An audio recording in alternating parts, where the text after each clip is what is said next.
Hello, everybody, and welcome to the Unfiltered Artist Podcast. Today we have Hannah back on the podcast with us. So happy to be back. Yes. We never left, guys. We're just filming these back to back. For the last episode, though, we mainly talked with Hannah about her background as a makeup artist, how she got into it, and we also touched on other things. We figured out that we're both sign compatible with our astrology signs. Oh, yes, very important. You know, like we need to know this. Yes. I was like, she's a Capricorn, I'm a Taurus. Compatible. Match made in heaven. Yes. And I'm so sorry, guys, if you hear my dog barking in the background. I've tried to stop and start, and it's been a nightmare, so I'm so sorry. Anyways, so I guess for those of you that don't know how freaking talented Hannah is, thank you. I have been following this girl on Instagram for a while. I mean, I think it's been since probably 2018, I would say. Really? Yeah, I've been following you for a while. Oh my gosh. Well, I'm honored. Thank you. I've just been your stalker, liking all of your posts. Hey, no, we love those kind of stalkers, you know, like not the creepy kinds, but like the I'm here to support you, like love what you're doing kinds. Yes, for sure, for sure. No, but I've been following you for quite some time though, and I really love all of your work. Hannah is very, very talented though, because her page is just full of full body painting and special effects work, and she definitely delves into a different type of makeup artistry, and I love how creative that you are. Thanks. Sorry, I'm always so like cringe whenever I'm like talking about like my work and myself. I don't know why. No, but you should be so proud of that. I almost feel like creativity is like a muscle. Like you need to like work it out. You need to flex it. Yes. Because when we established in like the last episode, like kind of starting learning about things on YouTube. I did a lot of recreations at the very beginning of like kind of finding my footing with stuff. So like I didn't come up with a whole lot of like original looks. Yeah. And so I was just like, oh, well, this is inspired by so-and-so. This is a recreation of so-and-so. Recently, I've learned, courtesy of TikTok, that, what is it called? I might get the term wrong here, but I think it's aphantasia, something kind of to that extent. Yeah. And it's where when you close your eyes, you don't see anything. Like you can't envision something in your head. I have that apparently. Oh. Because every time I close my eyes, if somebody's like envision a purple triangle, I can't see a thing. I just, Really? yeah, it's completely black. And I can just see like, if I were to close my eyes, I'd see like some of the studio lights, like just kind of blinking around. Like Yeah, that's I'm all totally I would envisioning a purple triangle right now. I see nothing.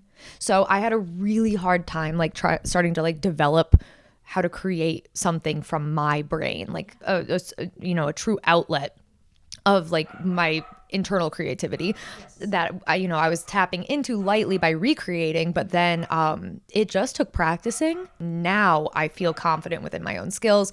I rarely do recreations unless it's kind of requested. And I feel like that really lends itself to a variety of different makeup types, from bridal even. You know, if you're showing a reference photo, you're not going to be sitting there like, oh, I got to recreate this exactly. Like you can take the essence and translate it with your own creative spin on it. Yeah. And so same thing with all of the like body paints and any type of creative works like that. Yeah. So I think it is something that can be like worked on and developed. Yes. But it can be hard. It's hitting the gym for your brain.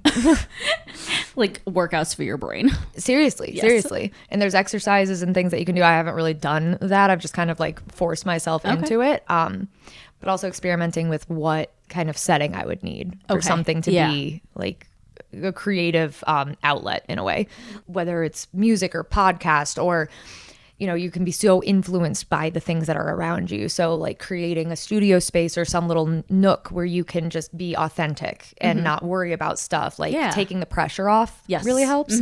I hear various like students of mine be like, oh, I'm not creative. I'm like, I think you are. You just got to tap like, into that. Precisely. Yeah. You got to tap in. People also get inspired by different things too, and we're all individual people. So what works for one person will not work for another person either. Yeah, no, far from it. Yeah. Far from it. It's like you have to be like in touch with yourself in order to be in the art like world at all. Oh, for sure. If you're not sure of yourself, then you're not going to know what your inspirations are or who your references are, or like all of this stuff. You're not going to be authentic. And so the art isn't going to be something that calls to others. Like you're not going to have the relatability and the emotion behind it because you're just kind of surface creating. Yeah. See, I love how passionate that you are about art in itself. Well, thanks. I'm glad. I'm like such a nerd for art. No, but that's great though. I mean, that's what makes you a really great artist. Thanks. Yeah. It's been like what I've just been around my entire life, growing up with musicians and being in the ballet studio. And so it's just, going to art museums, learning about art, learning all different types of things, like constantly being gifted watercolor and oil pastels, acrylic paints, like oil paints. I grew up knitting. Yes. So like all the different realm of art. Just learning how to, appreciate it and, understand some of the processes behind it and like the effort that goes in. Actually, we didn't shout you out from the last episode. Told you I'm bad at self-promotion. No, you're good.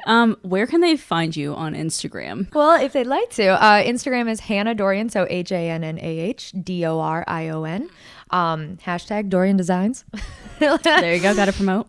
Yeah, always got to promote it. It took us way too long to come up with that hashtag. Did it really? Yeah. Oh, yeah. I was like, I don't know. I don't want to do something with Hannah. That's too mainstream. And there's already like Hannah Banana, Hannah Montana. So Hannah's a little tired. Like we got to go with Dorion because that's, less common. Yeah. So then I was like, oh, designs. And then website, DorionDesigns.com. It has the broken down portfolio, which I know people can appreciate or tend to gravitate towards. So then it's, what I fit like 8 categories or something from like beauty, bridal, avant-garde, editorial, face paint, body paint, special effects. That might be all of them. So then I have my looks all like in photos just categorized. If you don't want to go to the Instagram and just see like the grid. It's like here you can specifically pinpoint which look that you're interested in, see what you can do. But guys, this girl can do it all. She helps me with weddings. And while normally when I hire assistants, I look for people that have very similar styles to mine. Right. I don't know what gravitated me towards you, but I was like, okay, if she can do this full glorious body painting, she is an artsy person.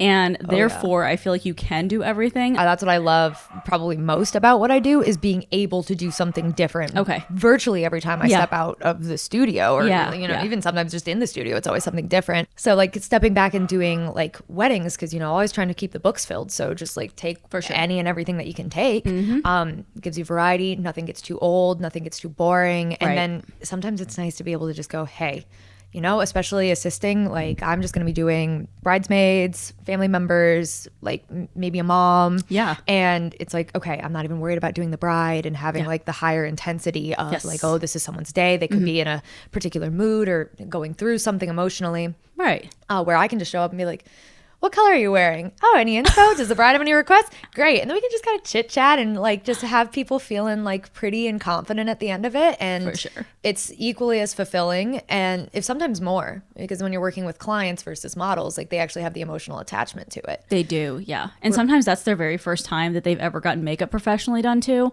And I think that's why I like weddings so much is because you're doing makeup on like the everyday person. People who don't typically wear makeup. Yes. Yes. People who, have never had their makeup done. People who maybe are even nervous to get their makeup done. Yeah.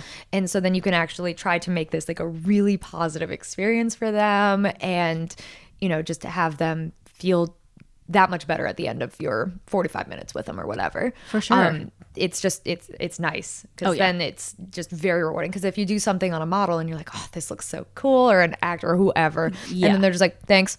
Yeah, but they're so used to getting their makeup done at that point. And that's why I think that even though I've worked a handful of like editorial type of things and I've worked photo shoots normally, I just don't get the same satisfaction doing that makeup. It's personally why I like doing weddings and why I connect to them the best. No, that makes perfect sense because you're a part of somebody's day that they're never going to forget. So would you rather assist on weddings than be the primary artist then? It kind of depends. Okay. It depends on the bride. Because how many weddings do you usually work? It fluctuates per year. Okay.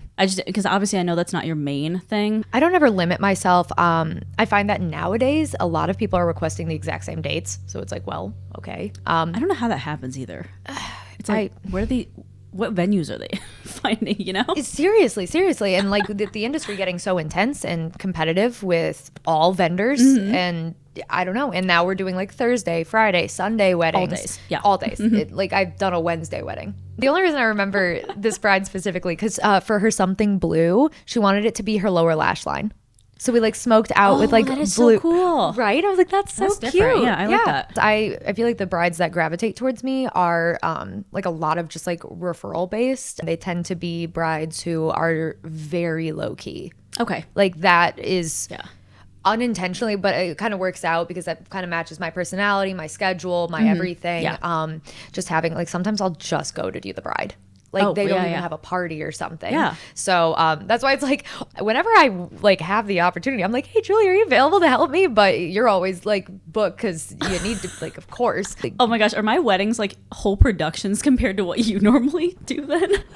well, but they're not like productions in the way that it's like it's a big like, oh my gosh, this is so chaotic. It's just like there's more people. There's a lot going on. Yeah, there's just, you know, we're having a couple hairstylists, a couple makeup artists, like a double digit bridal like it's a party. full wedding. Like full wedding. Where I have somebody where it's like, oh, hey, we're getting ready in like so-and-so's kitchen. And, you know, it's just going to be like 1 to 5 of us or something. I miss having low-key weddings like that though. It makes it so it just feels a little less pressure. And then if you do get doubles, you can sometimes, like I have pulled it off where I've done 2 weddings in a day because they were those low key, like Yes. very minimal people that needed anything done. Yeah. So if it's like I'm doing 1 and then I can go somewhere else and do like 3 or 4. I'm not stressing on time. I'm not stressing anyone out on their schedules.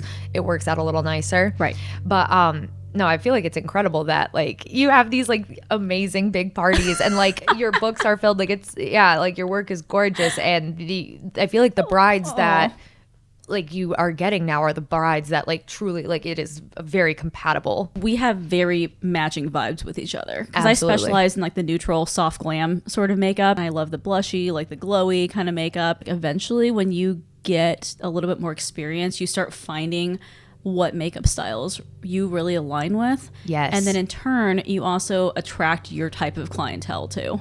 Absolutely.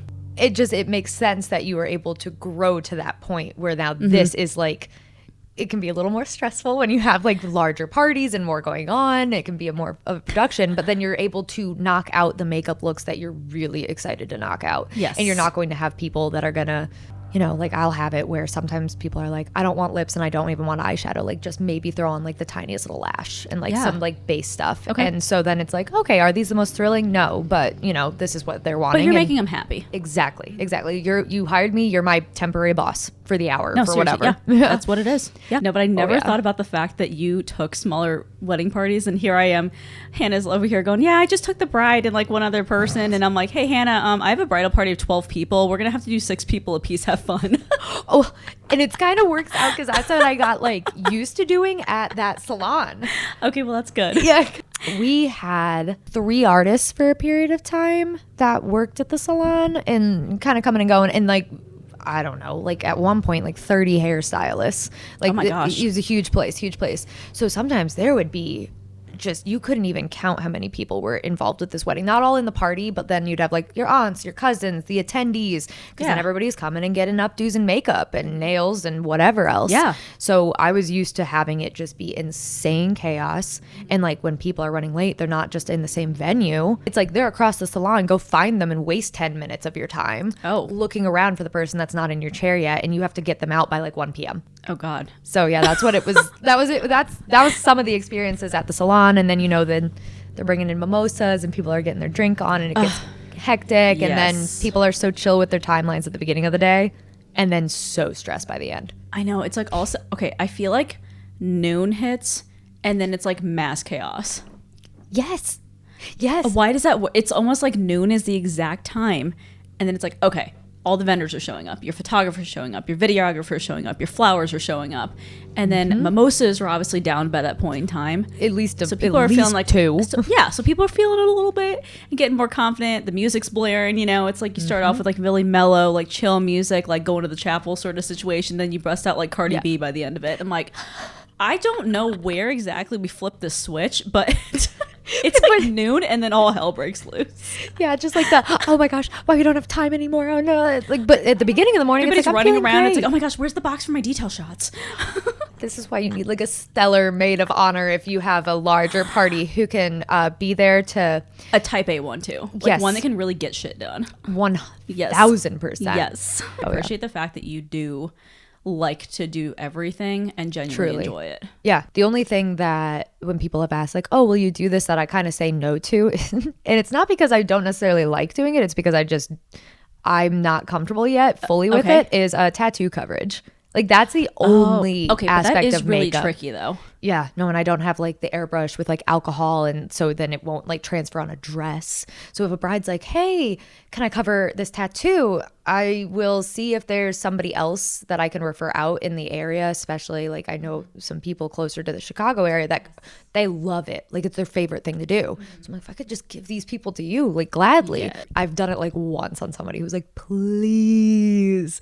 It wasn't my favorite work, but so yeah, that's why I kind of like, that's the only thing that I'm like, I don't love doing tattoo coverage, but I just need to practice it. I just need to get better at it.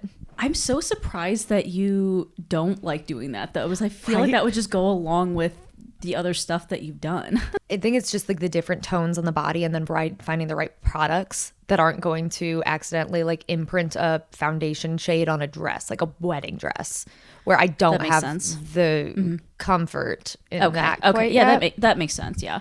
Yeah, and the way that body like or like makeup wears on the body is so different. Like depending on the part of the body, it's very bizarre. Oh yeah. So like when I try to like cover up like my own tattoo on my wrist, it like creases super interestingly because it's thin, drier skin that is meant to fold. Yes. So that's where I run into frustrations. So other than that, I'm happy doing any makeup. Okay, so I kind of want to dive deeper into like your actual style Okay. of makeup. Yeah. And I guess just tell us like what your personal favorite kind of thing is to do. And I know that obviously we're going to get more into like your full body painting. And also Hannah does this 31 days of Halloween, which is like absolutely amazing. So if you want to go into all of that, I'd love to hear about it. And so would everybody else. Absolutely. Well, when it comes to personal style, I feel like I'm still actively developing. Okay. You know, like kind of always a work in progress. Like I mentioned, I always change what I like doing.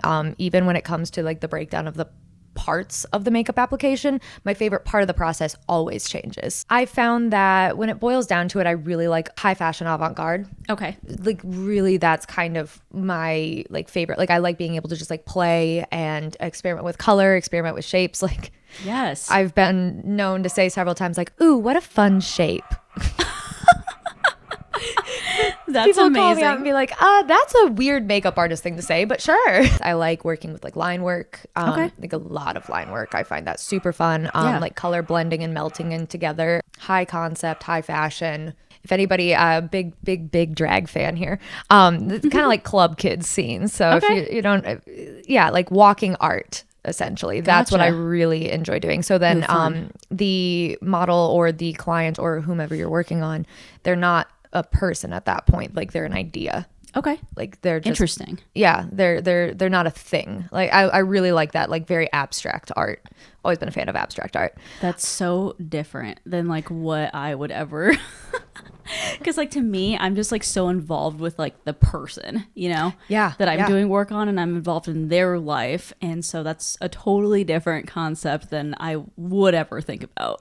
I feel like it That's shifts wild. gears from what, like when working on a client, like what do you want to see from your makeup? Like how do you envision yourself? And then as the artist, then you're bringing that vision to life. But then when you're able to just kind of be let off the leash, so to speak, then it's just your vision. So you're working off of the canvas and, you know, making sure everything works together and like that it suits the skin tone and facial structure. But then this model is just kind of neutral. So then you're able to create anything. So it's the difference from their vision to your vision. Okay. And Yeah. which one you're bringing to life. So, yeah. Interesting. Okay, I just learned something new. Again, it's like we're always learning. It's like no matter how many years that you've been in this industry, you always can learn other things. And that's why I love collaborating with like different makeup artists too. Yeah. Oh yeah, that's why I'm passionate about like constant education and communication. Just Yes. if you think you're done learning, you think you've hit a level, like, then you're failing. You always got to continue to grow. Would see it with stylists that were like, no, I'm not going to go and refresh anything. Like, I've been cutting this like hair this way since whatever, and so I'm going to stick with frustrating. it. Yeah, and it's like you're limiting yourself, and you have Absolutely. you can't be that close-minded. no, you have to be willing to expand outside of yourself in your own perspective on your craft. Otherwise, you're going to stagnate. Right. And you can be as talented as anyone. Yeah. You could be the best of the best, but if you're not going to grow, then you're going to taper out. Yeah, So for sure. Yeah, no, always learning something new. Yes, That's a great thing. Sure. Yeah, it is a great thing. Yeah. No, and ever since I've worked with Hannah specifically, I've learned so many things. Really? Well, I'm glad. Yeah. Yeah. Like, you have such an artistic background, and it's really admirable to me because I think as we talked about in the last episode, like, I think it's so important that artists go back to the fundamentals and really delve into color theory and art in itself. Line work. Like, I took a bunch of art classes when I was in high school. Like, I did art like freshman through senior year of high school, but it was like different levels of art, because you went obviously to like beginner art where you delved into like color theory and like stippling and shading and, you know, hues, tones, like all of that. So that's where I originally learned how to do art, like in itself. And that's how I learned so like smart. you know, the primary colors, the complementary colors, the tertiary colors, and I kind of mix all of them. And like, and I've never been a good painter, so like I can never complete the full body work that you can, because I can't even do it on a canvas. You'd be surprised. I find it much easier on a body than on a like flat canvas. Really? Okay, because I've taken several painting classes too, and it's never worked out that well. So like, even with instructors like leering over me, I have not been able to do it. Believe me, I've tried. Yeah, no, painting is a different ball game completely. Yeah. I always did better with like 2D drawings as opposed to painting or anything else. Like, I never was good at 3D like sculptures or anything like that either. Like, I never got into 3D work. Yeah. So mine was mainly just drawing like on a 2D surface, and I usually did it with graphite or charcoal. Oh, that's And those are my mediums of choice. Ooh, do you still dabble at all? So actually, fun fact, this hallway out here, I have like a bunch of my drawings that are like in the hallway. Okay. Nobody ever really notices them, but Well, you'll I have think to I look. noticed that like you had art up, but It's mine. Yeah. well, it did. Wow, I'm impressed. Like, I just Thank you. assumed that you'd purchased them somewhere.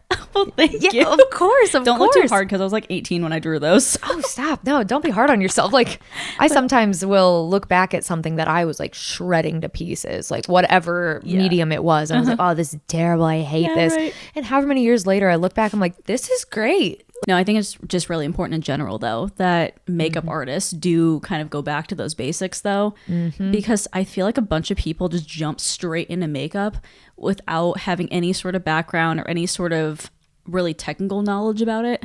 Right. And they're kind of wondering why they can't figure out something, or why maybe they can't like color match somebody. Yeah. But they're not really studying color theory in itself. Yeah, no, and if you don't have those basics under your belt, then you're going to be, you know, going in with good intentions, but if you just are basing it off of your resources on social medias and like, you know, The YouTube Academy. The YouTube Academy. Exactly. Yes. They're like, well, they used this exact shade of this Makeup Forever foundation, so like, why isn't it working for me? Yeah, It's like they for don't real, understand the why. They They don't. understand how to How use to it, use it. Yeah. Mm-hmm. but not like I feel like half the battle of being a makeup artist is knowing what to choose, Yes. like knowing what to pick up out of your kit. Yeah. And I have so many people that have been beginner makeup artists from my YouTube channel that are like, how do you know like what color works for somebody? And I was like, it's hard to explain. Yeah. Because you kind of just have to practice it, visualizing it or swatching it, and then knowing how to adjust it. Yeah. Well, and for a while, like I still, you know, I couldn't like look at somebody and be like, you're this undertone. I have a hard time like being able to pull it exactly, but I know because I love working out of palettes for like my face, like any like. And you're so good at foundations. that too. Thanks. I've never been a palette person, but whenever you break out your creams, I'm like, oh, Hannah's got it. I mean, that's how I got really comfortable. I went to a lipstick Nick master class. Oh my back gosh. 2018. That's so funny. It was, yeah, no, and I live for it. What a fun time. Oh, I bet. But she busted out the Graftobian cream palettes with a Chanel loose powder, and she's like, this is a match made like in heaven completely. So I immediately bought it, and then I'm not a big fan of the Chanel powder. Which is so heartbreaking because she's Chanel, but It's so expensive too. it's so expensive, and it gave like flashback. I did not love. Really? And this was 2018, so maybe I wasn't completely, acquainted with the product enough to get it to do what it needed to do. But those Graftobian creams, those are my tried and true. I will never not have those. And then I add the RCMA creams.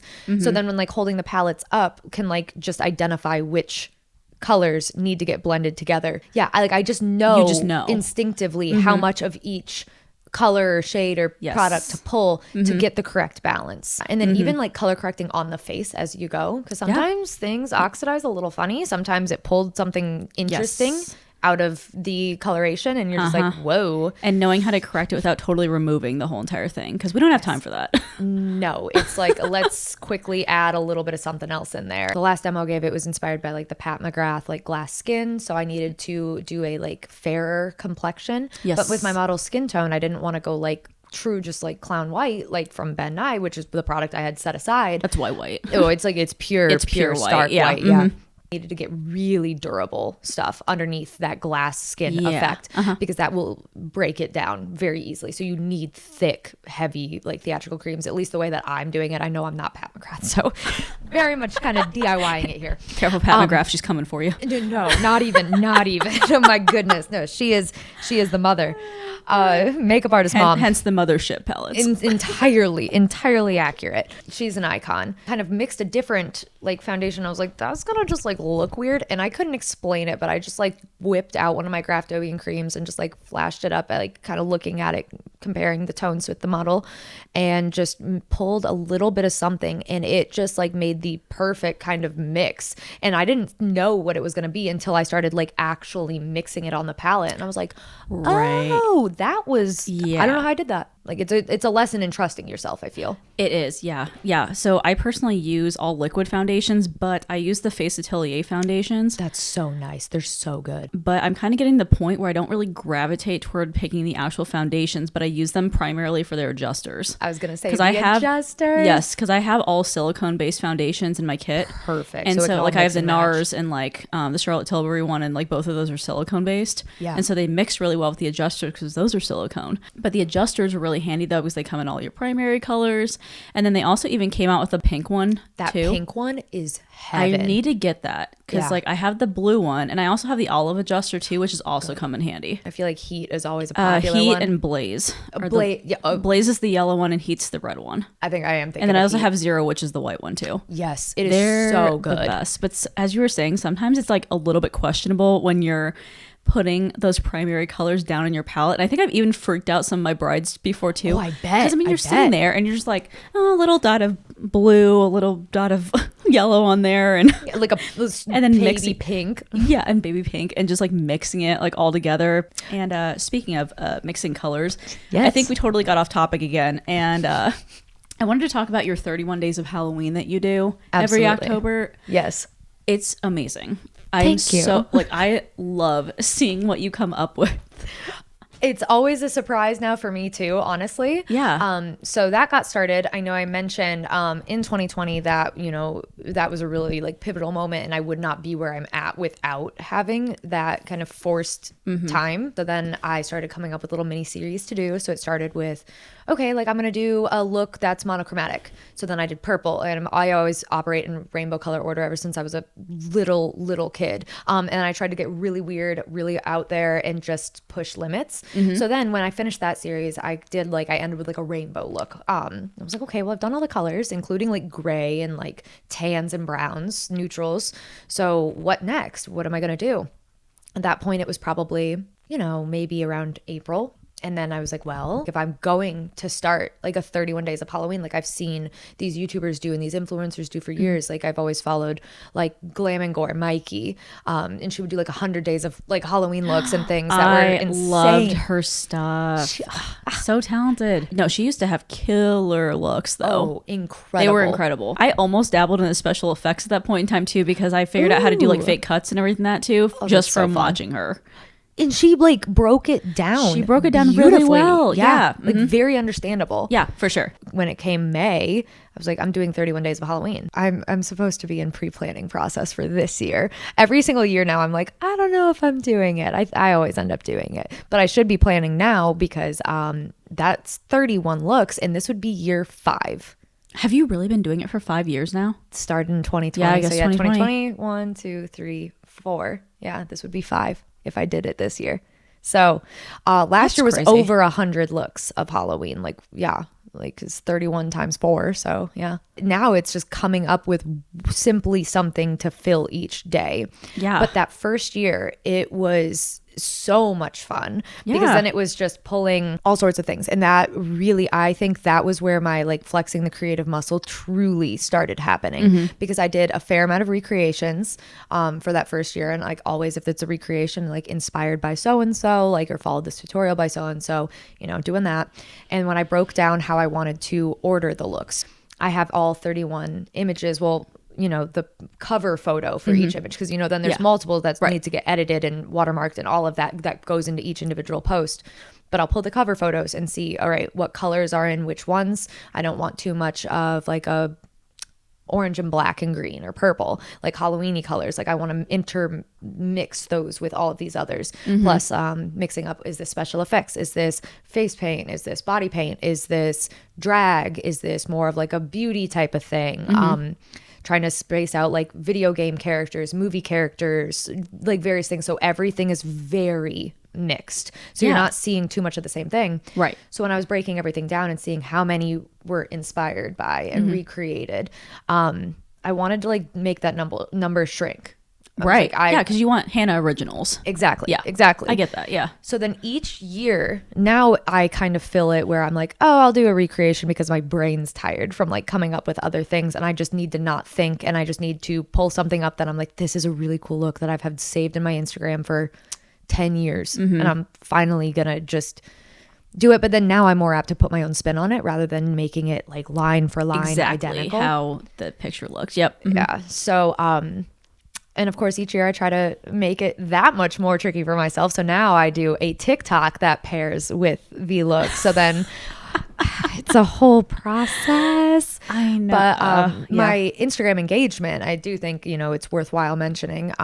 Since I sometimes get like sad if I see people are, well, not sad, that's not the word, but you know, if people feel the need to hide their likes and stuff on Instagram because things have changed, like, yeah, you know, my Instagram is nothing like insane. It never has been. Which I don't understand. I don't understand why you don't have like over like 20,000 followers by now. It really baffles me. It's like, this doesn't I don't make know how to sense. social media. I know my value isn't, you know, based on the amount of likes I get on any platform. Right. But if it's not going to have eyes on it, then I would appreciate if I could try to push this out a little bit more, just to see if people like it and want to see it or whatever. So that's why doing both an Instagram post and TikTok, because Instagram is now kind of like it's a digital portfolio. It's a digital journal of sorts. So I'm not doing that to necessarily keep things like, oh, I have followers and engagement. It's like, well, this is kind of for me. If anybody following enjoys it as well, awesome. But I'm now just to the point where I'm trying to figure out how to get eyes on it because engagement's low.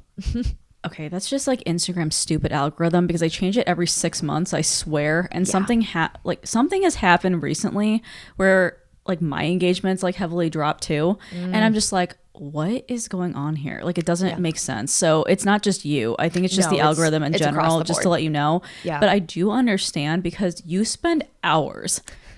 And I mean literal hours. I one time took 6 hours on just my face alone with one of my 31 days looks last year. If anybody is a fan of Gravity Falls, the Disney Channel or Disney XD, it was a Disney XD cartoon. God, I remember that. Oh yeah, and there's a character in it. His name is Bill Cipher, and he's kind of a bad guy. Okay, not kind of. He is a bad guy. I did a look inspired by him, and so he's kind of this like interdimensional being that like rips portals open and stuff. So then whenever he enters, he kind of like splits the sky, and it's like this tie-dye different style of animation. Ooh. So I tried to recreate that on my face, and then like paint him and like. Oh my gosh. Some different like details about his kind of background on my chest. But I did that in 2 hours, but like the 6 hours on the face. That was your 6 hour. Oh my god. That was my 6 hours. See, that's a lot of hours to spend on yourself and to not get the engagement for it.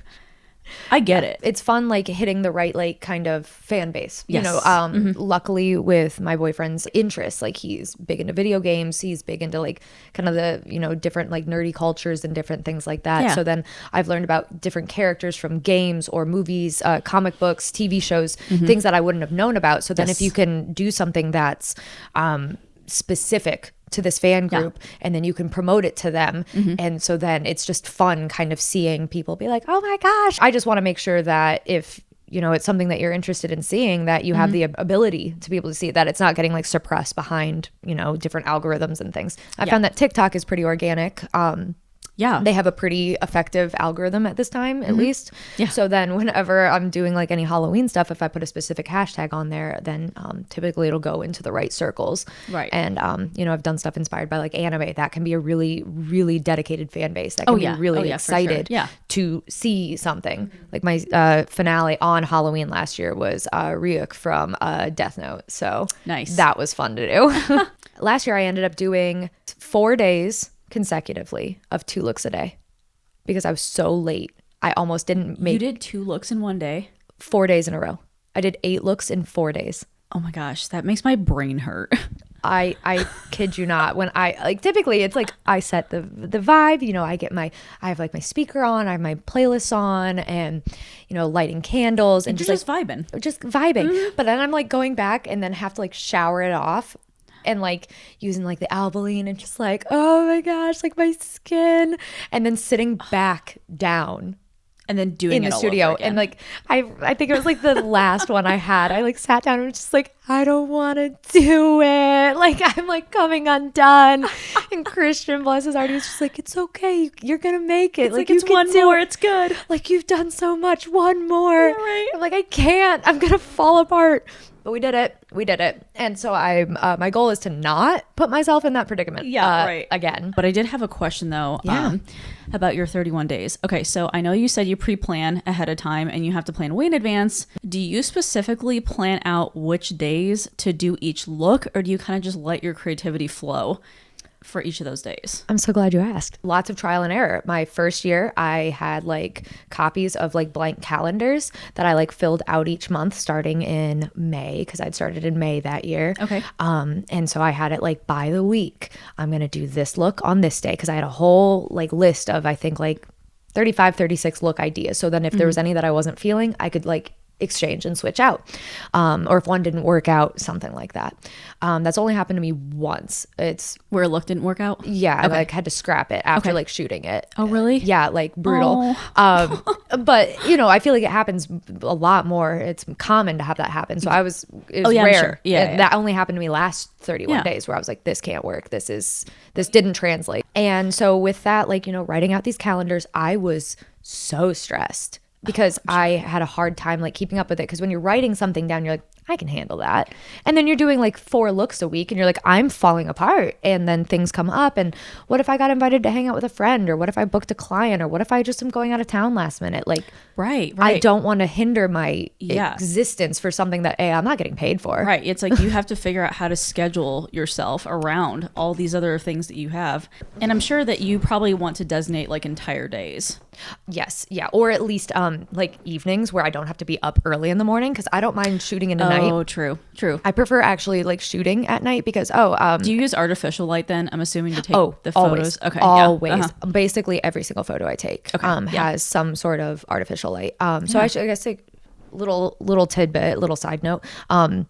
My boyfriend Christian, he is a photographer, so he shoots all of my stuff. That's so perfect. They're like the winning combo, guys. I'm so jealous.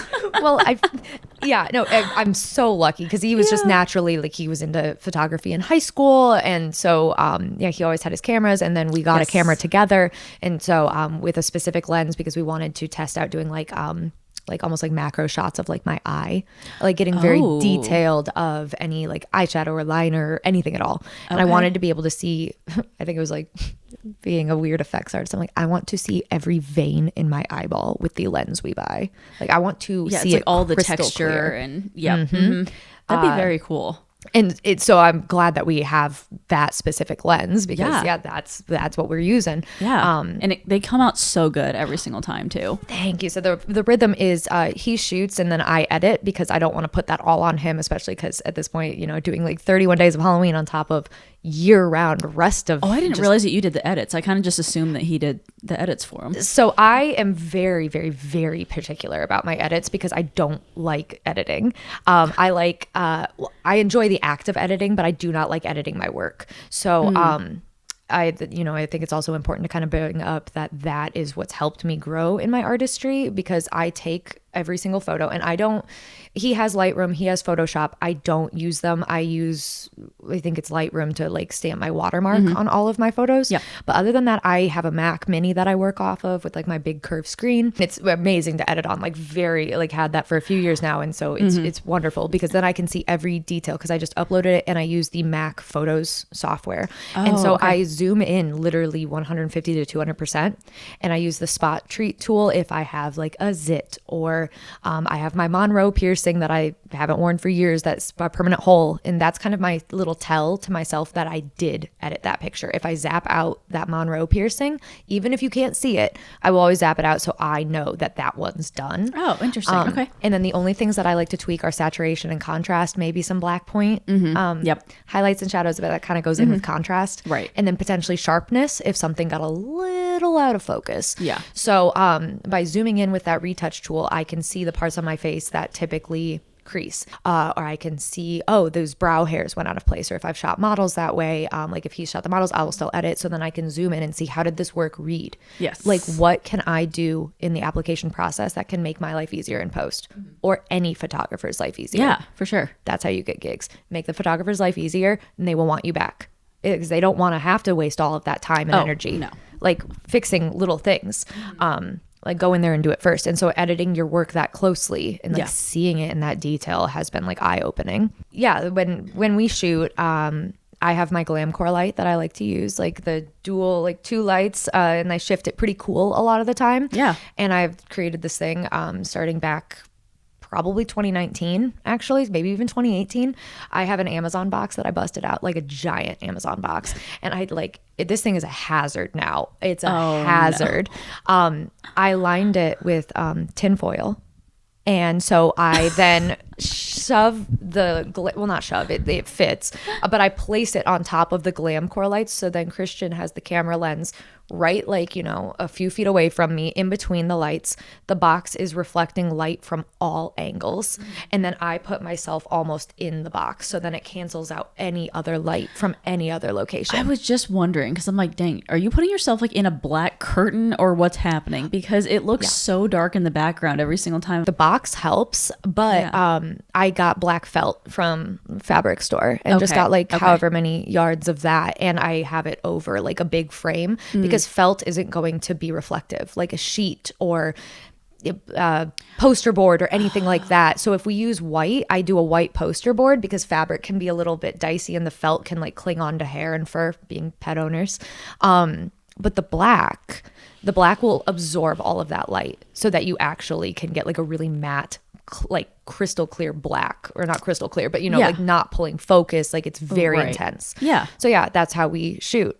Different makeups are going to require different setups. So from beauty to then, especially that setup is designed for illusion work. Yeah. So if I am like blacking out my ears or parts of my face, my neck, my shoulders, that matte black paint blends in with the black felt. Yeah. And then with the box, concentrating that light, reflecting everything evenly, then it pulls out the highlights that much brighter. And the black, then I can just Christian can even up the black point on our camera as we're shooting and help that illusion organically start going into place. I think it's so cool. Like there was one that, I'm sure there's a couple that you've done, but there's just like one I can specifically think of off the top of my head where you blacked out your entire neck and then it looked like a floating head. Yeah. And it looked like your head was floating. I'm like, oh my God, that's so cool. Thank you. That was in my first 31 days. Was it really? Yeah. See, I told you I've been following you for a while. No, you weren't kidding. It was like a purple glittery eye and then like the neck illusion. Because that was inspired by somebody. That was a recreation because they had done the like chopped neck illusion. And then I just did like the kind of gothy, like punk, black lip, purple glittery grungy eye on top. But that illusion like floored me in person because it looked legit, even Even in moving. person? Yeah, and it's rare that an illusion works when you're in motion. Hold on. I just want to talk about your like behind the scenes videos that you make sometimes. Oh my gosh, it's so funny. Those are my favorites because I love goofing off. Like I've been in full like snake makeup eating like tortellini and just like, hey. Or like goofing off, playing with my cats. It's always eating food. Like I feel like Christian has this lovely picture of me, my clown look that I did last year where I like painted an open mouth on, so then it's like double mouth when my actual mouth was open. Yeah. And I'm like eating a sandwich in the kitchen. Yes. Just like full like pigtails, clown makeup, and then you can see like 2 sets of teeth, and I'm just like PB&J. Oh, there's nothing better than goofing off in those looks. It's so much fun. It was so funny. I think that one got me. It was. I was like looking. I was like, oh, Hannah. Because I never take myself too serious. It's always just funny to be like, hey, look how dumb I look right now. Like, this looks so goofy. And then like just laughing really hard about it. Obviously, I've been following you for a really long time, and I know that your level of talent. And so I'm not going to lie. I was actually kind of intimidated to reach out to you at first. What? What? Oh my But gosh, I no. mean, knowing how you are now, you're very down to earth and everything. She's so freaking good. Like, is she even going to want to work with me? Oh my gosh. Oh my gosh. Stop it. I mean, I wouldn't have, accepted like the offer and like, or the invitation if it was somebody that, because you always want to think smart with things. Like you want to be I feel like I'm organically like kind of a people pleaser, and I always just assume the absolute best in everybody. Yeah. So, but you also don't want to necessarily harm your reputation by getting entangled in with the wrong like people in any like whether it's a photographer or whoever. Yeah, and be associated with like the wrong kind of people. Because then that could hinder your career down the line, and you wouldn't even know it because you went into it with good intentions, but maybe it was somebody that wasn't a good fit, didn't have a good rep, or whatever. And so then obviously looking at your portfolio, I was like, well, okay, yes, of course I'm in. Like, this is gorgeous. Like, yes.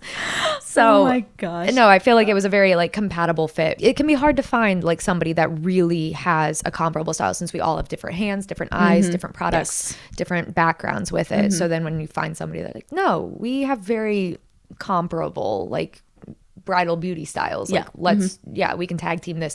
And it's always awkward in being either artist in the situation. If you find yourself with another artist and it's a wedding and the group clearly favors one over the other, like one artist over the other, like, I want to go to them. I like the way they're doing the makeup. Have you had that happen to you before? Yes. I was gonna say, I don't think that's ever happened with us specifically. Never us. Yeah, us. It's always like everybody like loves whatever each of us does. Exactly. And I think it's always like fun because it's a compliment. And you hear like my artist who I hired is bringing another artist, so like we don't know about them though, but I know about my artist. So then when the bride is happy with everyone's look at the end, it's like, okay, good. Yes. I met your expectations as well. Like, didn't let anybody down, didn't let you down. Yes. So and my brides have nothing but good things to say about you, by the way. Like, I've heard things afterwards and I just forget to tell you. It's easy. Those days are so hectic. Plus then it's immediately on to the next thing. Yeah, there was one particular occasion where it was clear that they weren't super thrilled with the way that the other like makeup was turning out. So then people were like trying to figure out like, well, do you have time? Like, can you get me in? And it's like, well, that's such an awkward situation to be in too. It is. You just want everybody to be happy. You want everybody to like have an easy time, no stress. And if expectations aren't completely being met, or there's like a lack of communication in what the styling was going to be, then it can just be rough. And if the styles are so different between the artists, then it's gonna be glaringly obvious. Yes. Even in like the photo, so you can see, oh, so and so is with this artist and so is with that artist. Yes. And you don't want that. You want like the cohesiveness between your bridal party. One time, like, there was another artist, I had never met them, completely random, didn't really chat with me too much, and then like they didn't have lashes, they only had like a red lip liner, nothing else like for lip color options. It was awkward. And then just working side by side in like close quarters, and then you can hear the frustrations start building. And so then when like you're with your client, you're making eye contact and they're going like, and you're like, I know. And both, I know, it's like you can like feel the tension. Yes. Yeah. And you're like, oh gosh. I guess I'll share a really quick story because you just triggered a memory. Oh, okay. I'm excited. Yes. Okay. So I had a similar experience to you. This bride, during her bridal trial, I figured out that she had way more bridesmaids than I was doing. And so I was like, were you adding on those people? Because if so, I need to know so I can hire another artist. Because I only do the trials out like 1 to 2 months before the wedding. Yeah, smart. So that was very close. So that's why I was like, ooh, might not be able to find somebody. Especially if it's peak wedding season. Yeah. Yeah, and hers was. I don't know if I'm gonna be able to find somebody. She's like, oh no, like I hired another artist. I'm like, oh, okay, that's completely fine. So now I have a non-compete like in my contract. Oh, okay. Because of this situation. Oh no. Oh no. Yeah. So if anybody wants to know what a non-compete is, it's basically like a clause in your contract or your policies that basically state that your client that hires you cannot hire a person that does the same thing as you without your approval or without them hiring them directly. Right. Because it's a kind of a direct reflection on your work sometimes. If I'm doing the bride and like some of the bridal party, people might also assume that I did the rest of the bridal party as well. Exactly. And so that's why I choose to hire my own artist. And also I'm very particular about the artists that I do hire. It's something that's going to make the environment calm and just like, you know, effective and productive. Less chaotic, yes. Yeah. Because weddings already get kind of hectic. So yeah, I went to this venue and I instantly got all my stuff set up. And of course I have this huge setup with the set style bag and it's really nicely organized. I love my label maker. Everything has its own compartment. Ever working on it, but you know. Work in progress forever. You know, seriously, our kits are never complete, but it's fine. Well, anyways, I'm setting up and this other girl comes in with like a tote bag. And it has a name of one of the beauty supply houses on it. It's the type of bag that like cosmetology students would like get from their beauty schools. And if you have one of these bags, it kind of says like, wow, I just got out of beauty school. Look at me, you know? Yeah, no, I mean, because at that point, you don't know any better. Like you're fresh on the scene. So you it's just like, oh, they gave me like, this bag. Like, you know, let me just carry it around with me. Yeah, that's how you're going to go to jobs. Yeah. For sure. Yeah.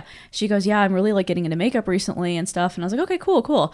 So already knowing that, I mean, and some people are just naturally talented at makeup. Yeah. So I was just like, okay, like let's see what she can do, you know? Yeah, you never know. You never know. Mm-hmm. People can just pull out all the stops and you're like, dang, it looks like you've been doing this for 10 years, like, you know? wildly impressed. It is, yeah, right? Especially with social media, like it's wild. Yeah. We started going with the applications and of course all my people were fine. Like I had the 4 or 5 people that I was doing and then she started working on people and I think the bride only assigned her, I think maybe 3 people. I definitely know I had more people. So like by at least 2, but she was taking like an hour and a half on like everybody. And so I was done by like with all my people by the time that she was still working. Yeah. And the bride, I could tell, was getting like very stressed, doing the side eye sort of thing where she's like, are you going to be it done? Like, what are we going to do? You know, like that sort of thing. You could just like read it with the facial expressions. Yeah. And then I kept glancing over every once in a while. And I hate to be this like judgmental kind of person because I understand that people are just beginning with things. Yeah. You know, and I'm sure that this bride just wanted to save a little bit of coin because my services were definitely more expensive. I kept glancing over at her because I was trying to figure out what was taking her so long. Things just like weren't coming out quite right. No. Like people were turning orange. Oh no. Like the foundation wasn't quite matching. The eyeliner was a whole different situation. Like you have to have a very steady hand.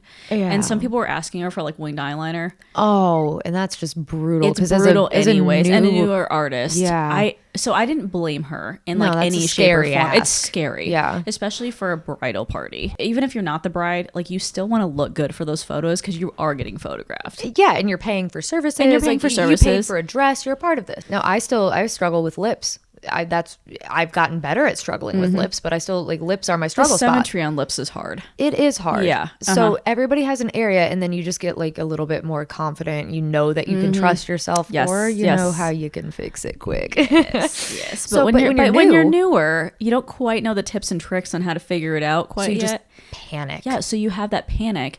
And I could tell because like she kind of went into that like makeup artist panic where you're like dead ass silent. And in like full concentration mode. Oh, it's such a giveaway. She went from like super talkative to like dead silent. And I was like, she's panicking in her head. I know it. Yeah. Yeah. So this is why the strategy is just randomly go silent throughout. So then they never know. That's what I'm saying. Or like, you're like, sorry, I'm just like trying to keep up with speed. I'm just not going to be super chatty.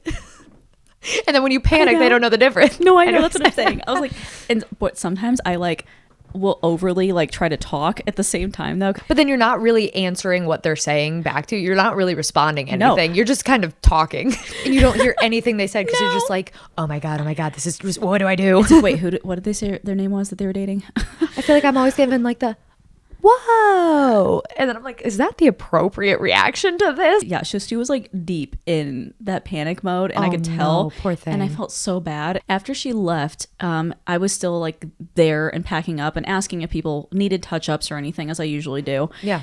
And there was at least 3 out of the 4 people that came over to me that were like, hey, can you like fix this eyeliner, or can you fix this lash, because like she only brought 1 pair of lashes. Oh. And it's not even like the type of lashes. Like we carry the Ardell naked lashes. Oh yeah. And they're easily stackable. They're easily like can be used as clusters. You can use them however way you'd like them to be. Yeah, they're awesome. Yeah, they're really customizable. Completely. But she just had like the normal like beauty store lashes that were the spiky ones that didn't quite look natural. Yeah.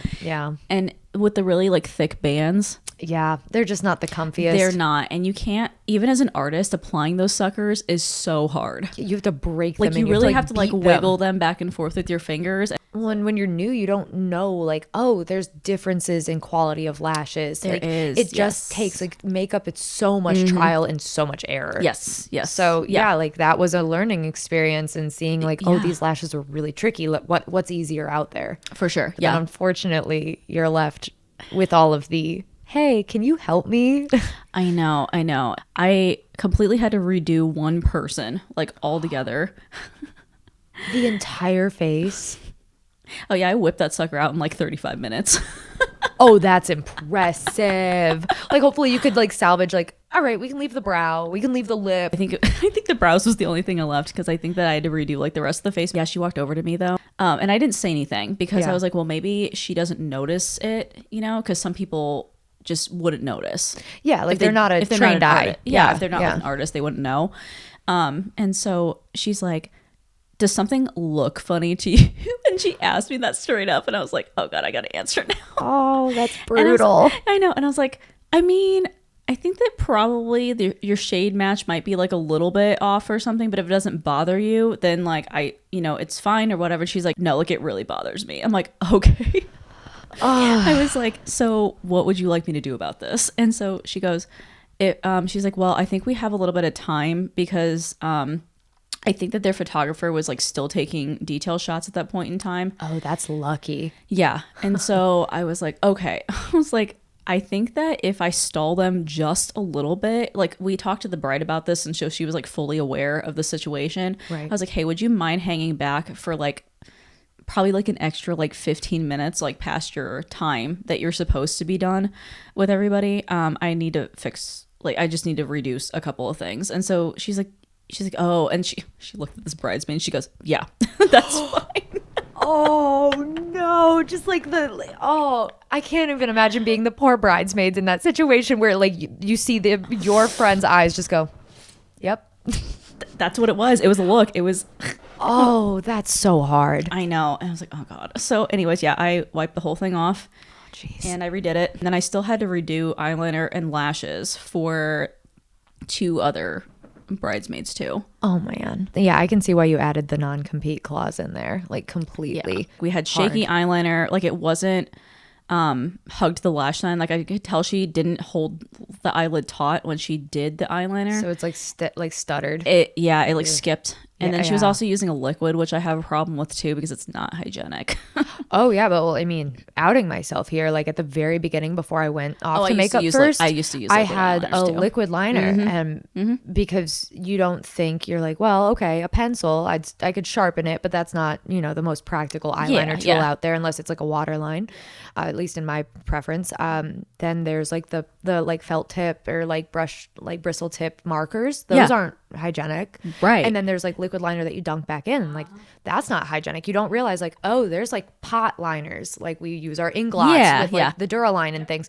Like it's a whole different thing where you're depotting, you're removing. But I could have done that, but like I didn't have a palette. I didn't have a spatula. I know. It's like, what were those things? Yeah. Though I had like everything exactly how I bought it from like Ulta or the drugstore or whatever at the time. Yes. So yeah, I had used and also infinitely harder if you're going in with like the actual applicator from the liquid liner. Well, and liquids are so unforgiving because they dry instantly. You know, it's like there's no smudging, there's no correcting. It's like it's there. Yeah, but especially when somebody goes like looks straight up, and then you're like, and it transfers, and you're like, dang. Yeah, before you have like pointed Q-tips and micellar water in the kit, you're just like, what do I do? Oh my gosh, yeah. I recently, I had agreed to do like a TFP shoot I hadn't worked with any of the team before. So I was like, well, it could be potentially like, you know, beneficial just to like meet some new people. And I'd venture to say that it was worthwhile. Like, you know, I met some people, keeping up with them. But there was someone who, I don't think they did much of the makeup because I didn't really do like full faces. It was more just like, you know, if you need me, I'm around. And somebody had like, they admitted that like this was her personal makeup. Ooh, yeah. And like she wasn't like, oh, I'm a makeup artist or anything like that. Well, so she was there to do it, but it was just kind of like, the makeup artist in me is a little like, oh no, like I can see the personal, because my personal makeup, oh my, busted, so crusted, so bad, dusty. Seriously, I was like, and mine's so expired.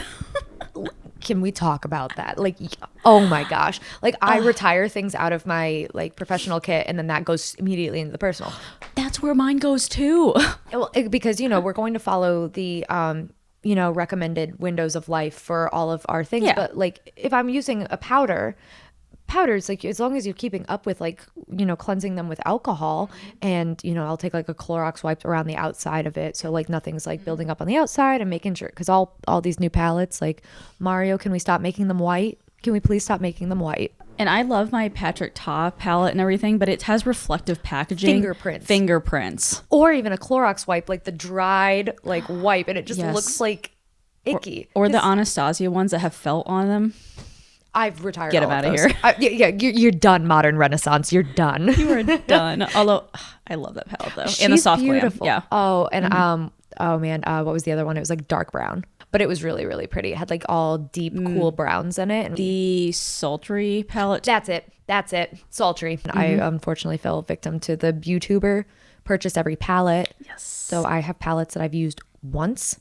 I'm trying to make it like it's not the most, you know, terrible waste of money and like hate myself because I was like, well, I have a Trixie Mattel palette. I forget the brand. Oh, it's Sugar Pill. So I have like a collectible. Sugar Pill. Oh my gosh. I totally forgot about that brand. Right? Love Sugar Pill. Like I don't have a lot of their stuff anymore, but like tried and true. They're not a brand anymore, right? Oh, are they not? I don't know. I lost 2 of my brands in 1 week, like 2 weeks ago.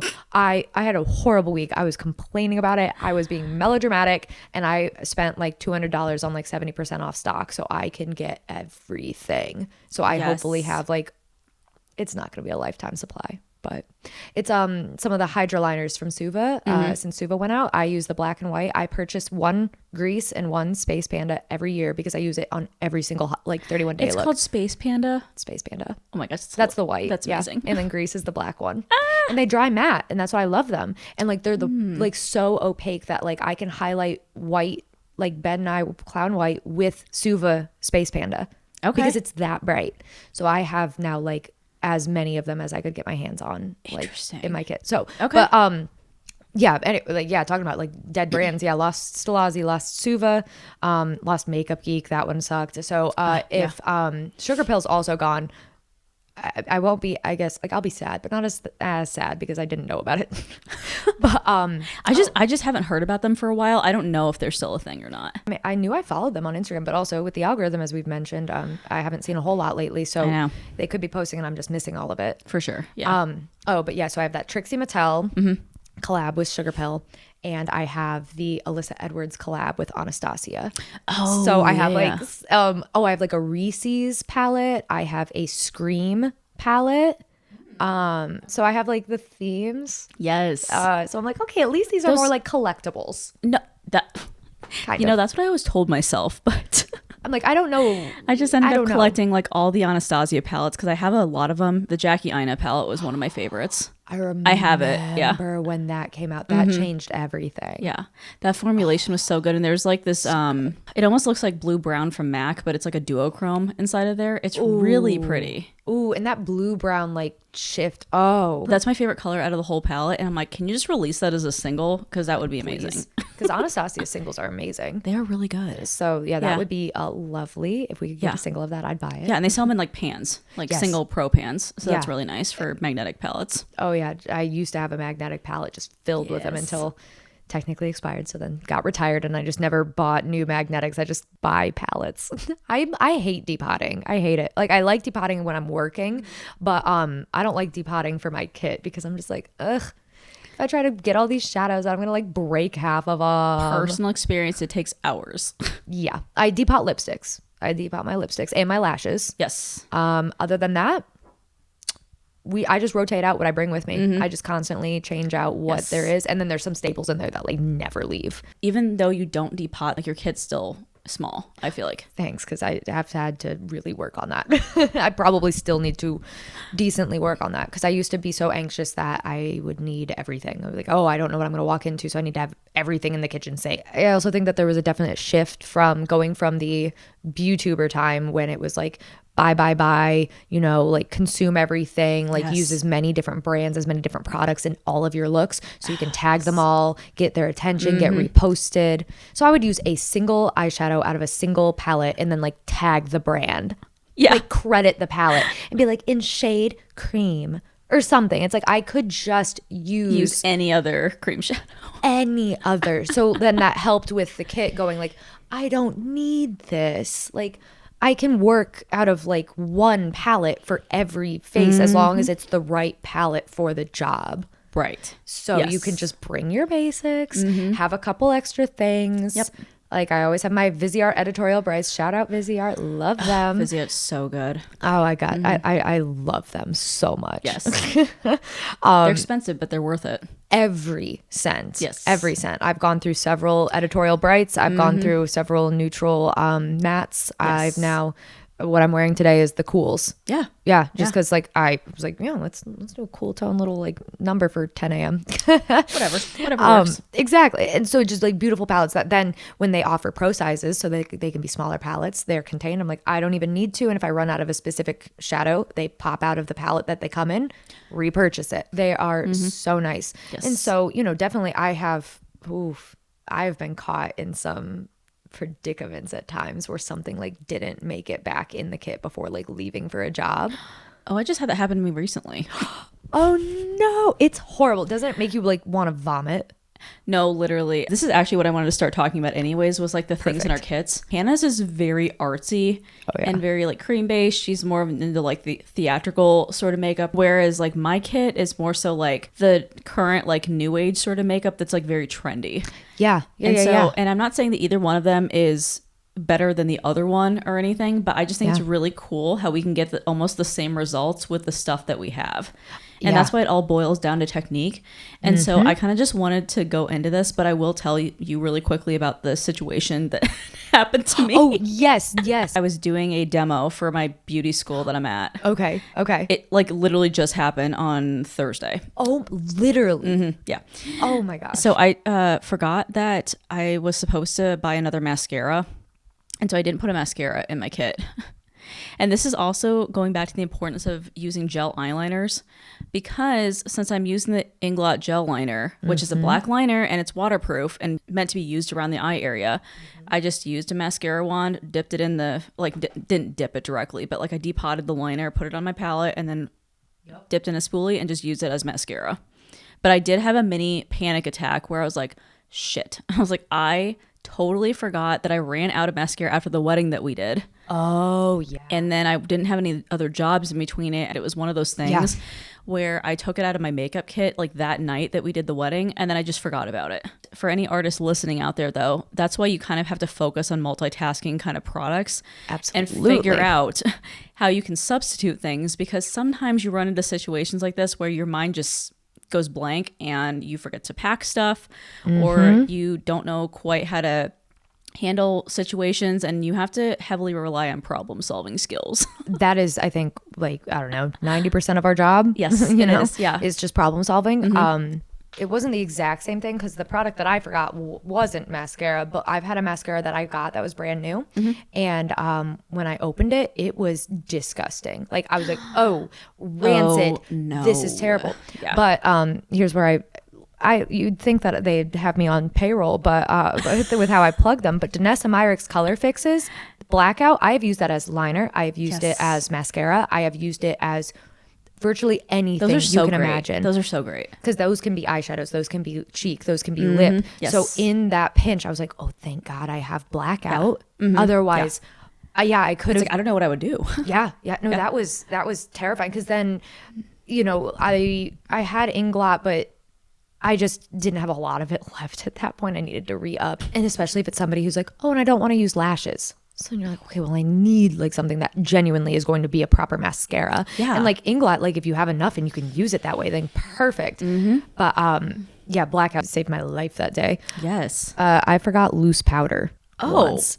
So Yeah. So what did you do? I thankfully had because I always carry a pressed powder foundation palette. I carry the Graftobian one in my kit at all times. Yeah. It's another one that you run out of one, you can buy the refill and pop it back in, especially you can get it at pro discounts from all of those different companies. Yes. So thank God I had that, so I could set the face strategically using a shade that corresponded with the highlights, the contours, like the foundation that's amazing. tone. Yeah. But oh man, just being like, where is it? Where's the powder? Where is the loose powder? Like, oh my God. Yeah. I think other thing you could probably do too, I mean, powders definitely are formulated differently, but the other thing I was thinking of too is if you had an eyeshadow that was around the same tones too, because obviously then there's like cream colored eyeshadows that you could use to set the face depending on the skin tone. Yeah. Or you can use like tan if they're a little bit deeper. Right. You could use like your transitional colors, and that would probably do the job at least. Just be careful that your bristles don't dunk into a pan next to it. Yes, that is the only so thing. Many times. But you could use your spatula and scrape it out on a palette. Make it more of like a loose almost. Yeah, and you could like crunch it up a little bit and then use it like with a fluffier powder brush or something. That would be way smarter. Yeah. But see, it's just like those problem solving skills. 1000%. When you said that though, my mind was automatically like going in the back of my head. That's how you know the true artist though, because we can like problem solve those really quickly. Well, and just using like a variety of layers of setting spray, like how can we stabilize the foundation without relying as heavily on the powder, since we have, different products to work with here. I know, especially if you have somebody that like has very dry skin. It's like you can't just be doing those powders. Exactly. Or mature skin or something. Yeah. Yeah. So be careful. That was a lovely moment. And even that was within the past like year and a half or something. Oh yeah, I would probably have like a mini panic attack too. Yeah. But then you have to calm yourself down, and you really like have to think through it. Yes. And be like, listen, it is what it is. I need to figure out a way to solve this now. Yes. Yeah. So that was part of my hoarding problem with my kid at first, when I was like, I can never be out of something or forget something. Oh, did you have that occurrence and you're like, oh, I'm never going to run into that situation again. Let me have everything. See, I was just too anxious about that occurrence happening. So then I like overshot it and was like, oh, I better not ever let this happen. And then when I'm starting to like chill out and be like, I don't need more than one press or like loose powder with me. My kit stays set. Like I don't, unpack it. Like I'll just like work out of it and, before my next job kind of focus, be like, all right, what do I want to swap out? Right. But like the powder stays in there. It's loose powder. It's on everybody. I must have like ran out, and I use like the RCMA no colors. Oh, so like those will last you like forever. So then I will last you very forever. Much wasn't thinking like, do I have mascara? Do I have lashes? Like what are the things that like I go you constantly run out of? Yeah, disposables and things. I wasn't thinking like, oh yeah, my loose powder that I finally ran out of. Like let me restock that. And so then panic. But we survived. Client had no idea. Oh no, as long as it's definitely like a fake it till you make it sort of situation. Like if you don't let the client know that something happened, it didn't really happen, and you just move on.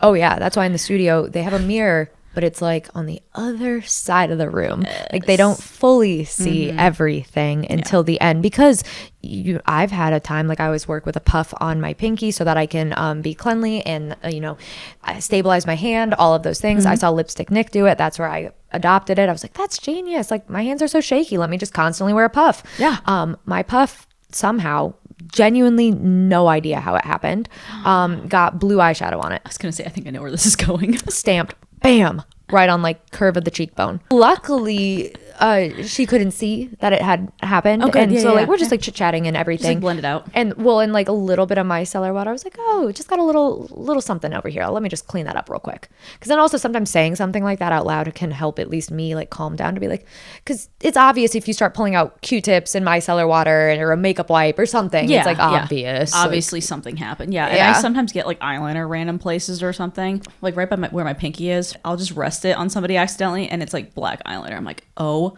my gosh. I'm like, what? Like, no, that took layers of blending in that spot, but it's okay. Yeah. But nowadays though, it's like I'll openly admit that like I fucked up. Yeah. Just like, I'm just like, hey, I was like, I don't know how this happened, honestly. I was like, but I got eyeliner on your cheek. Let me clean it up really quickly, and then we'll be on our way. And they're like, okay, yeah, that's fine. But as long as you're like very casual about it and don't act like it bothers you, then they won't see it as a serious issue either. No, because then they'll just be comfortable that you're like, oh, okay, yeah, that's why you're going to be doing something different that you're not typically doing on my face or haven't been this whole time. So, but you wanted to chat about kit stuff. I did want to chat about that. So yeah, since we work in like completely different ways, I just kind of wanted to talk about, I guess without going too much in depth, because obviously that could be like a whole entire separate episode by itself. Easily. But I guess I just wanted to know like how you specifically curated your kit, and like maybe some of like the favorite products that you have and like why you decided to include them. I started off using just whatever, probably just drugstore foundations back in the day. It was just the product that I used on myself. Yeah. So I would use like Rimmel, like matte mousse foundation. So it was like in little squeezy bottles. Yes. I don't know why I loved those things. Like I truly did. And I liked the mattifying because, being closer to like 2016, 17, that was more on trend, being very matte. So I always was unsure though with my foundations, and whenever I went to like think about picking up an actual like line of them, like from a pro brand, I had no idea which ones to pick, which ones to start, because at the time didn't know about adjusters and things like that, and they figured I would need to just buy everything, but I would never want to show up and not have the correct color match for somebody. So then it's like, okay, well, how much money do you spend as a newbie going out on all of these foundations? Yes. So then slowly over time then figured out like, oh, there are palettes with cream foundations. Palettes are the best when you first get started. Oh, yeah. Well, I will still live and die by palettes. So that's where I was introduced to like the Graftobian HD Glamour creams, in warm or whatever. And like they have neutral, cool, like, and then there's bigger palettes. There's little 5 pans. I've switched to the 5 pans. I prefer them. So then I am not wasting as much. So if I'm plowing through warm tan shades, and kind of like the medium tan, then I can just repurchase that row, like that 5 pan. Like I don't need to buy a whole big palette. I can just get what I'm using a lot of at that time. Right. Yeah. But then I can still have everything from like the, palest of pale to the deepest of deep, and then can have the adjusters and everything in between. When I switched those foundations, then that started really kind of clicking with me of like, okay, if I have a lot of options but have small quantities of them, this is how I prefer to operate. Okay. Because then I have a lot of small things that I know like I can manipulate. I can make sure that I get to the final result that I need. So then when it came to kit curation, I would look at a bunch of different artists and see, like the YouTube videos and different things of like how they're designing, what they do, and like at master classes, like really combing over each artist's kit, seeing what's going on. And what I learned is that's an extension of you as an artist. Like your kit is fully an extension. And so you need to be so well acquainted with it and everything in it. Yes. Because even now, if I toss a new product in, like I wanted to use more of like the ABH, like brow freeze a few times, didn't really use it a whole bunch. And have you seen that when those things go bad, they like turn like bizarre looking? It's like a cloudy sort of color. Yeah, it like crystallizes and goes like cloudy. Because I had it in my kit at one point in time too. And it turns fast. It does. Like under 6 months, under 4 months sometimes. Like I've had a couple different brands of that type of product. I never reach for it and it turns. So I can't even retire it to like, you know, find reasons to use it on myself. It's just like that needed to go in the garbage. And that was like, what, $25? Just gone. Fun fact, Elf actually has a dupe for that works really well. Ooh, that is good to know. Have not had it turn. Good. Yeah. Okay. Because and it's like $10. That's beautiful. Remember when Elf was $1? Seriously, but their stuff has been like really good. No, they have become like a really, really like, you know, good like dupe brand. They have, yeah. So like I like their knockoff Charlotte Tilbury, like the Hollywood flawless like filter. I like their halo glow. Yeah, it's so nice. Yes, just tidbit. Yeah, anyways. So yeah, like if it's a product that you don't know, like the back of your hand, you don't trust, something that you haven't really gotten comfortable with, you're not going to gravitate towards it. So you need to stick with the things that speak to you and not just try to fit the mold that some other artist has set, or what's trendy, what influencers are pushing. You need something that like at the end of the day, this has held up for you forever. Yes. And especially like brushes. I feel like brushes are, I'd say, almost more important in a way. I just learned that, you know, if you're ever flying, your brushes stay with you on carry-on. They never go anywhere else, because if you land in a location for a job and you don't have your brushes, you don't have anything. But if they mix up and you don't have some product, you can go to a store and you can make that work. But if you have brushes that you know are going to do exactly what you need them to, it doesn't necessarily fully matter the product after a certain point, as long as you're, you know, within a certain caliber of product. Right. You don't want to be stuck without your brushes. So definitely take times, like, you know, take care of your brushes, clean them well, try to make them last. So brushes are a huge part of the kit. When it comes to staple products, you know, any type of like eyeshadow formulas that you trust, that are in the neutrals family. So like a Mario neutral mattes, or any of those Visearts that we were talking about. Those have always been in my kit, some form of like a palette like that, all matte. I always have a highlighting palette. I like obviously palettes, but especially if it's like a rainbowy highlighting palette. So I like the Anastasia Aurora Glow Kit, which is not in production, but I'd found one completely sealed up from Poshmark. So I still have it in my kit currently because it had been fully sealed. Yeah. So I was like, okay, this is good from the time that I opened this. Yeah. And I like that it has like purples and blues and greens, but it also can be subtle enough that it can go on the skin, but it can also be a pop on the eye. It can serve as kind of like a shifty, you know, depending on the eye look. So I like a rainbow highlighting palette. I like all of my Danessa color fixes. Yes. Those, I have an entire little I don't know, a pouch of them. I love looking at that pouch though. It's so satisfying. It worked out beautifully. It was a funny little shape, and I was like, what will fit in here? I was like, oh, these fit color fixes and like some glosses and various like paints or like glosses, color fixes. If you don't know what they are, Danessa Myrix, it's essentially like a liquid pigment. It is. Yeah. That's, I think, basically what it's called. It's a liquid pigment. Eye safe, mouth safe, everything like on the face safe. Like maybe don't like put it in your eyes and don't eat it. Yeah, they have matte, they have glossy, they have metallic, and they have neon. Okay. Which neon, I feel like also can be hybrided with like matte. Yeah. But, you know, technically I think those are the categories. And they come in like nude shades, and then they also come in like the colors too. Exactly. And so the ones that I've picked through, you can, like, you know, I started with like creme brulee or spicy or something that was like a good lip color, like a pinky nude lip color, like a neutral. Yeah, exactly. But then if I were to recommend anybody purchase any of them, get primary blue, yellow, red, black, and white. And so then you can make anything at all.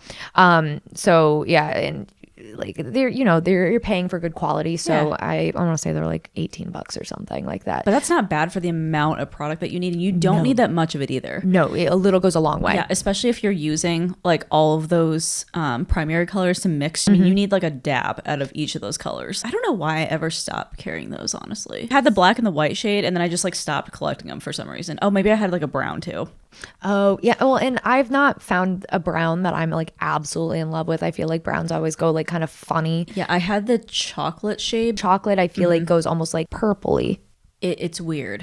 Yeah. Well, and I know Yeah. that certain colors are really hard to formulate. They have to have a base, obviously, like a base color. And so, yeah, depending on what you mix them with, it either goes red or it goes like orangey or it goes into the purple kind of family. Well, and then with like the pigments and how everything needs to be like vegan and cruelty free, and Yes. how like reds, pinks, and purples are immediately affected. So then browns and any offshoots of those base colors, they can get a little funny. Yeah, so can grays too. Oh, yeah, grays can be bad. They can be weird. Yeah. Yeah. No, grays can be super bizarre. And I don't understand that one as That's much. what I'm saying. Is there any really, really staple products that you, besides the Danessa Myricks, that you feel like you could not do your job without?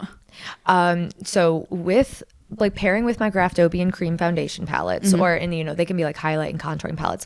I've learned of this brand, William Tuttle. It's an old brand from I've never like, heard of that before. oh, it's an old school brand apparently. Okay. And they're little like foundation pots, but they can be like cream bronzers or like anything kind of in like the base range. So I have a bronzer, and then I have some of like their different undertones of like a lighter foundation. Oh, so I okay. use those as my concealers, kind of paired with, I have like 3 different products that I'm currently using that have been more staples, because I think that if I wasn't able to frame the face and sculpt the face out with creams first, I would really struggle. So like all of those creams are crucial for my look. And so I really like the NYX Bear With Me concealer serums. Okay. I've added the e.l.f. camo concealer. I just got a shade, like a really like neutral bright shade, Okay. just to help like Yeah. pop various areas if it like, you know, complements their skin tone.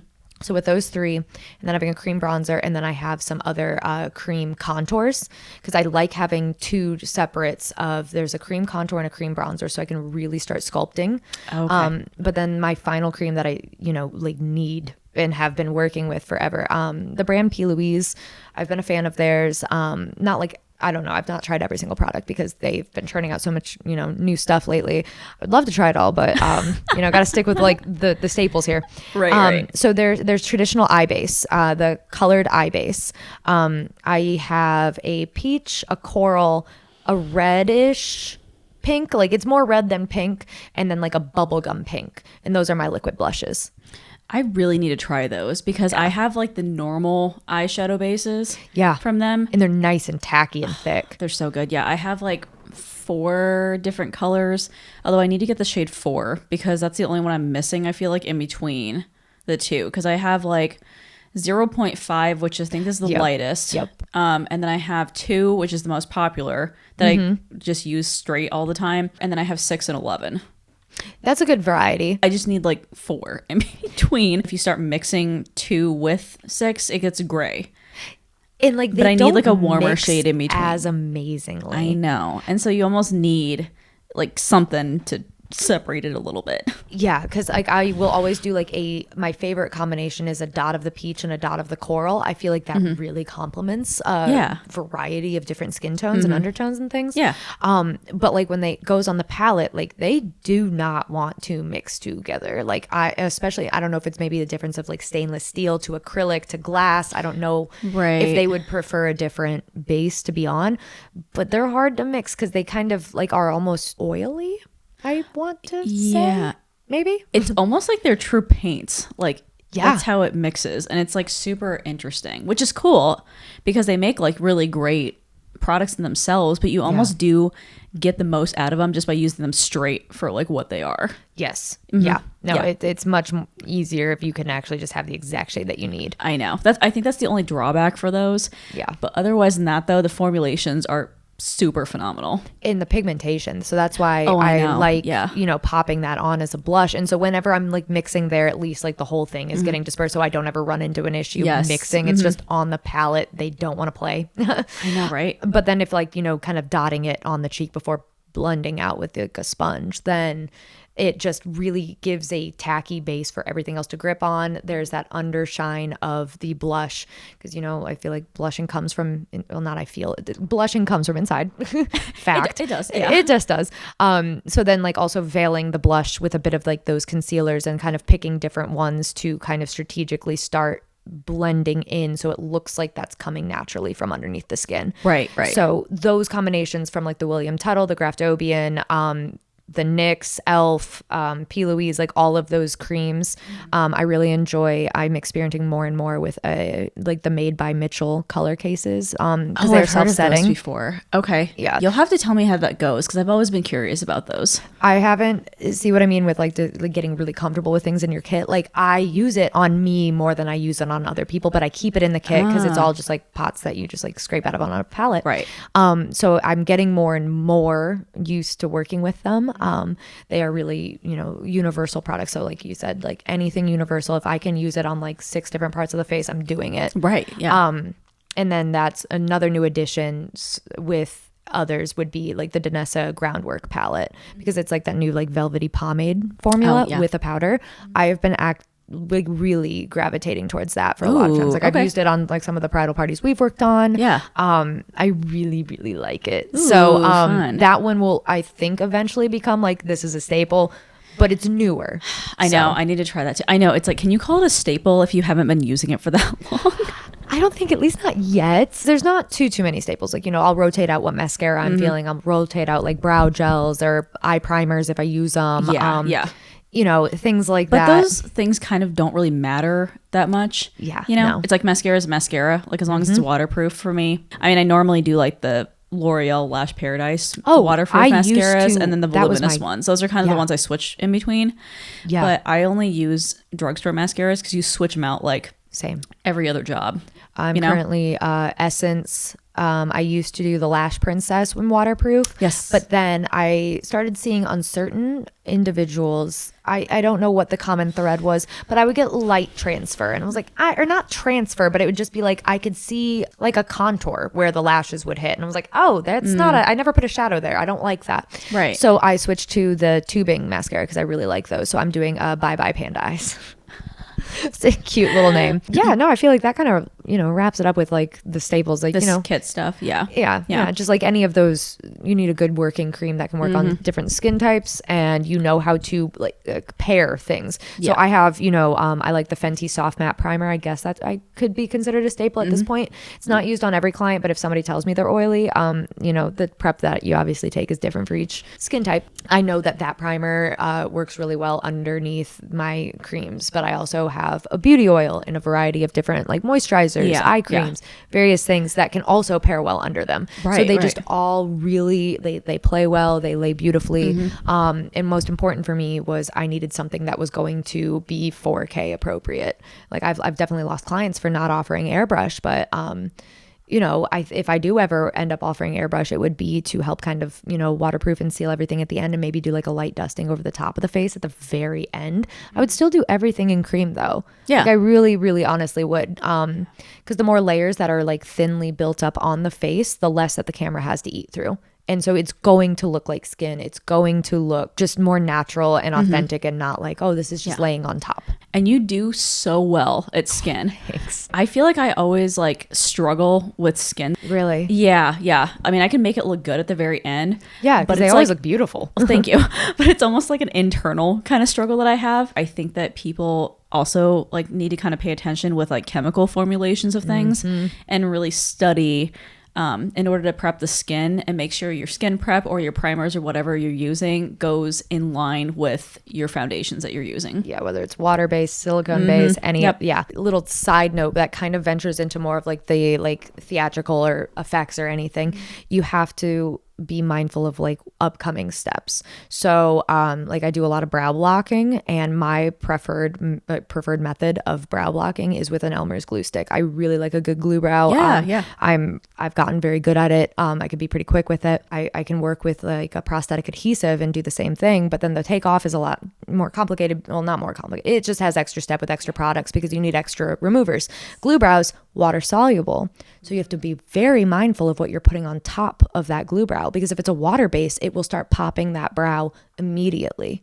Oh, yeah. Okay. But then there's workarounds with it with different other like SFX kit stuff. So when doing, I like the Pat McGrath like glass skin inspired demo, the formula that I've researched and like adopted to like start using for this was a like a gel mask, like a peel off gel mask, completely whipped up with water. But all of her models had blocked out brows. Since I prefer glue, I knew that I was like, okay, even if I lay the heaviest of creams and everything over the top of this, that water is still going to go through that product and go right to that glue, and it's going to undo everything.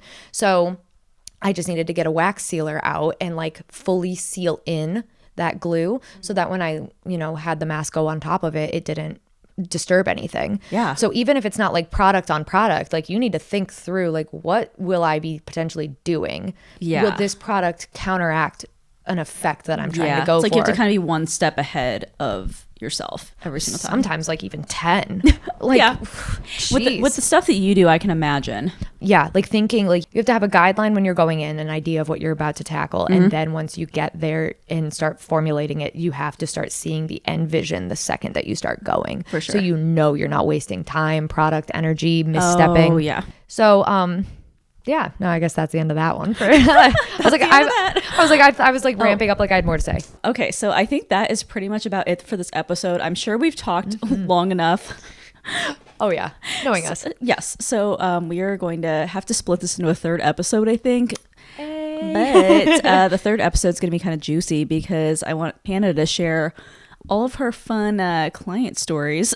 Ooh, yes. I'll have to think of my Yes. good ones. I hope you guys enjoyed the second episode with Hannah. If you are on Apple Podcasts or Spotify, definitely go ahead and give this podcast a 5-star rating.